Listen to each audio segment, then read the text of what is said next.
को जय मसीह की। रावत चैनल मिनिस्ट्री में आपका स्वागत है।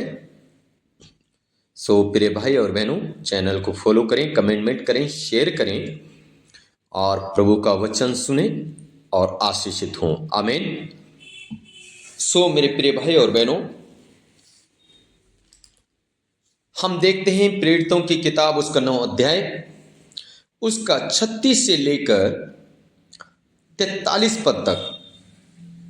यहां पे एक तबीता करके एक विश्वासी है। आमीन।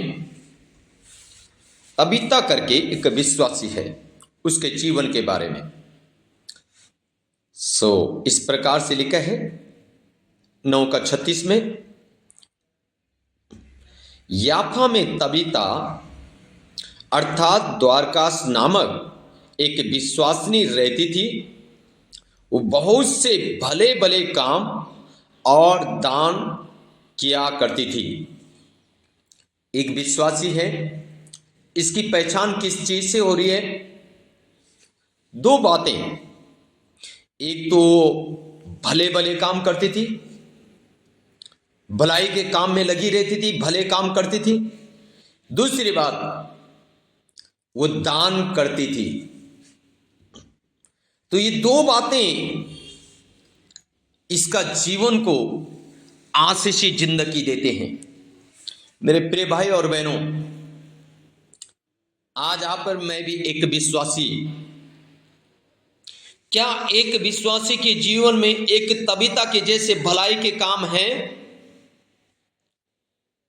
या तबीता के जैसे दान देने के काम आज हैं हमारी जिंदगी में? क्या हम भी ऐसे करते हैं? मेरे प्रिय भाई और बहनों, ये बहुत से भले भले काम करती थी, बहुत से, और दान दिया करती थी। इसलिए इसके 2 कामों ने इसका नाम बाइबल में लिखवा लिया। हालेलुया। परमेश्वर का आत्मा ने अपने दासों को प्रेरित करके, प्रेरणा देके तबीता नाम स्त्री का भी नाम बाइबल में आ गया। क्यों? एक तो ये भले भले काम करती थी और एक दान करती थी। अब आगे देखते हैं क्या स्टोरी है। उन्हीं दिनों में वो बीमार होकर मर गई आजी, और उन्होंने उसे नहलाकर अटरी पर रख दिया। वो बहुत से भले भले काम करती थी, दान देती थी, लेकिन अचानक से जीवन में बीमारी आ गई और वो मर गई। लोगों ने उसको नहलाया, नहलाने के बाद उसको अटरी पे रखा। 38 पद में, इसलिए कि लूचा याफा के निकट था। चेलों ने यह सुनकर कि पतरस वहां है, 2 मनुष्य भेजकर उससे विनती की, हमारे पास आने में देर ना कर। अब लोगों को मालूम लगा कि पतरस शहर के अंदर एंट्री कर रहा है। लोगों ने जल्दी से कुछ चेलों को, लोगों को भेजा, पतरस को बुलवा लिया। पतरस को कहा, भाई जल्दी से आना, देर मत करना। 39, तब पतरस उठकर उनके साथ हो लिया, और जब वहां पहुंचा तो वे उसे उस अटरी पर ले गए। सब विधवाएं रोती और उसके पास आ खड़ी हुई, और जो कुर्ते और कपड़े द्वारकास ने उनके साथ रहते हुए बनाए थे दिखाने लगी। विधवाएं उसकी भलाई के काम दिखाने लगे। किसको? पतरस को। और विधवाएं क्या कर रही? बहुत रो रही है, क्योंकि वो दान देती थी, भले काम करती थी, विधवाओं का सहारा थी वो।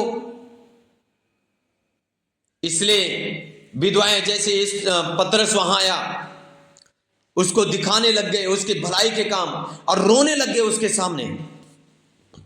40 पद में, तब पतरस ने सबको बाहर कर दिया और घुटने टेक कर प्रार्थना की और 100 की ओर देखकर कहा, हे तबीता उठ। तब उसने अपने आंखें खोल दी और पतरस को देखकर उठ बैठी। उसने हाथ देकर उसे उठाया और पवित्र लोगों और विधवाओं को बुलाकर उसे जीवित दिखा दिया। ये बात सारे याफा में फैल गई और बहुतों ने प्रभु पर विश्वास किया। और पतरस याफा में सोमन नामक के किसी चमड़े का धंधा करने वाले के यहाँ बहुत दिन तक रहा। मेरे प्रिय भाई और बहनों, इस विधवा के भले कामों ने, इस विधवा के दान ने उसको मुर्दों में से जिंदा कर दिया। हालेलुया। सो इस विधवा का, जैसे मैंने अभी भी कहा, नाम इसलिए आया क्योंकि ये भलाई के काम करती थी, ये दान देती थी, और इसलिए जैसे ये मरी, लोगों ने इसको नहलाया, अटरी पे रखा। लोगों को मालूम लगा पतरस वहां है, पतरस को बुलाया। पतरस ने घुटना टेक के प्रार्थना की, वो जिंदा हो गई। हालेलुया। इसका जिंदा होने का कारण क्या है? एक विश्वासी बीमार हो गई, मर गई। इसका जिंदा होने का कारण यह है क्योंकि ये प्रभु का वचन अपनी जिंदगी में पूरा करती थी। ये प्रभु का वचन पूरा इस रीति से करती थी, विधवाओं की सुधि लेती थी। हालेलुया। भलाई के काम करती थी, दान देती थी बराबर। अगर आज आप दान देने वाले व्यक्ति हैं, भलाई के करने वाले व्यक्ति हैं, मेरे प्रिय भाई और बहनों, बीमारी आपको लेके नहीं जा सकती, गरीबी आपको लेके नहीं जा सकता, कोई भी शक्ति आपको परमेश्वर से अलग नहीं कर सकती। आमीन, हालेलुया। कोई भी शक्ति आपको परमेश्वर से अलग नहीं कर सकती। अगर आप भलाई करने वाले व्यक्ति हैं, दान देने वाले व्यक्ति हैं, परमेश्वर के वचन को अपनी जिंदगी में पूरा करने वाले व्यक्ति हैं, आपको परमेश्वर छुड़ाएगा यीशु मसीह के सामर्थी नाम में। हालेलुया। मेरे प्रिय भाई और बहनों, शैतान हमला करता है, बीमारियों को लेके आता है, गरीबी को, अकाल को लेके आता है, लेकिन रोमियो 8 अध्याय कहता है कोई भी मृत्यु हमें परमेश्वर से अलग नहीं कर सकती। अकाल हो, जोखिम हो, नंगाई हो, तलवार हो, कुछ भी विरोध क्यों ना हो, हमें परमेश्वर से अलग कोई नहीं कर सकता है। हालेलुया। सो मेरे प्रिय भाई और बहनों, हम इस तबीता से के जीवन से सीखते हैं, हम एक दान देने वाले व्यक्ति बने, हम भलाई करने वाले व्यक्ति बने। जब आप भलाई करेंगे, दान देंगे, परमेश्वर के वचन को पूरा करेंगे, परमेश्वर आपको मौत के घाट से भी छुड़ा देगा यीशु मसीह के नाम में। अगर तबीता को छुड़ा सकता है, आपको भी छुड़ाएगा। बीमारी आपको लेके नहीं जा सकती, गरीबी आपको लेके नहीं जा सकता। हालेलुया। इसलिए मेरे प्रिय भाई और बहनों, भलाई के काम करें, दान देने वाले काम करें।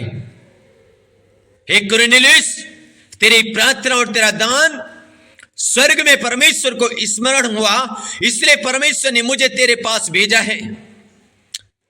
कुरनेलियुस के पास स्वर्गदूत आके कहा कि कुरनेलियुस, तेरी प्रार्थना और तेरा दान व्यर्थ नहीं जा रहा।